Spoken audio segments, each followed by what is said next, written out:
Hello guys, আমার ইয়াতে reservoir ট্যাঙ্কি ঢালাই চলি আছে। এইটো আমি 1,30,000 লিটার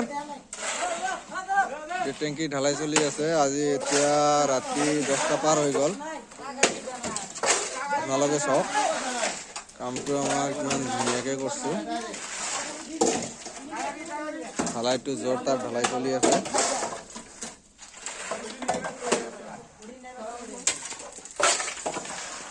আমি ইফালে বাৰু এটা ফিল্টাৰ মেচিনৰ কাম কৰিছিলোঁ, সেইটো বাৰু আজি ঢালাইটো নকৰিলোঁ কাৰণ ৰাতি বহুত হৈ গৈছে, টোপনি আহিব লাগিব, নহ'লে পোহৰ হৈ যাব। এইটো ঢালাই কৰিব গ'লে কালি কৰি দিম বাৰু।